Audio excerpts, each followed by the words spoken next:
ममता का माइक विवाद, नीति आयोग की बैठक पर गरमाई सियासत।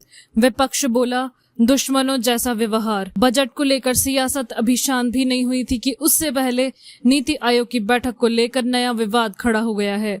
विपक्ष ने बैठक में ममता बनर्जी का माइक बंद करने और उनका अपमान करने का आरोप लगाया है। शिवसेना यूबीटी नेता संजय राउत ने कहा कि यह लोकतंत्र के अनुकूल नहीं है। वहीं स्टालिन ने कहा कि मुख्यमंत्री के साथ ये व्यवहार ठीक नहीं है। शिवसेना नेता संजय राउत ने केंद्र सरकार पर पश्चिम बंगाल की मुख्यमंत्री ममता बनर्जी का अपमान करने का आरोप लगाया। उन्होंने कहा कि ममता के नीति आयोग की बैठक में 5 मिनट के बाद बोलने से रोकने का आरोप लगाने के बाद उनका अपमान किया गया।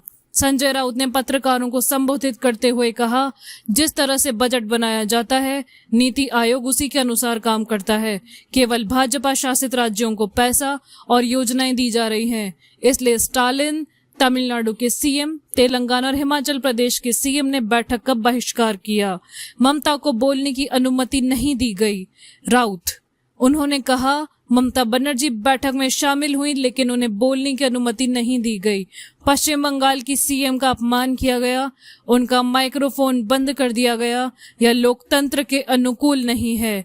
इससे पहले तमिलनाडु के मुख्यमंत्री एम.के. स्टालिन ने इस मामले पर भाजपा के नेतृत्व वाली सरकार की आलोचना की और इस बात पर जोर दिया कि सहकारी संघवाद के लिए सभी आवाजों के लिए संवाद और सम्मान की आवश्यकता होती है। स्टालिन ने कहा, क्या एक मुख्यमंत्री के साथ व्यवहार करने का यह तरीका है? केंद्र भाजपा सरकार को यह समझना चाहिए कि विपक्षी दल हमारे लोकतंत्र का अभिन्न अंग हैं और उन्हें चुप कराने के लिए दुश्मनों के रूप में व्यवहार नहीं किया जाना चाहिए। सहकारी संघवाद के लिए संवाद और सभी आवाजों के सम्मान की आवश्यकता है। वित्त मंत्री ने दावे को बताया निराधार। केंद्रीय वित्त मंत्री निर्मला सीतारमण ने कहा कि ममता बनर्जी का दावा निराधार है और वह इंडिया ब्लॉक के नेताओं को खुश रखने के लिए प्रयास कर रही हैं। उन्होंने कहा, हम सभी ने सीएम ममता को सुना, उन्होंने अपना पूरा समय बोला।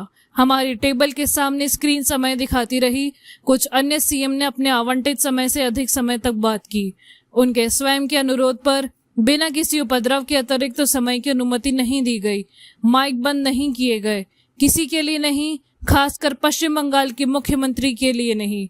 मुझे खुशी है कि उन्होंने इसमें हिस्सा लिया।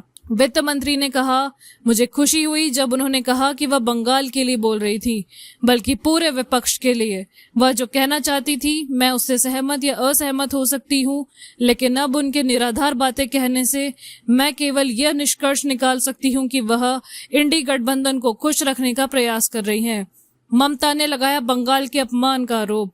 इससे पहले प्रधानमंत्री नरेंद्र मोदी की अध्यक्षता में शनिवार को हुई नीति आयोग की बैठक को बीच में छोड़ने के बाद पश्चिम बंगाल की मुख्यमंत्री ममता बनर्जी ने केंद्र पर 5 मिनट के बाद उनके भाषण को बाधित करके बंगाल का अपमान करने का आरोप लगाया और दावा किया कि यह विपक्ष को बदनाम करने का एक जानबूझकर किया गया प्रयास था।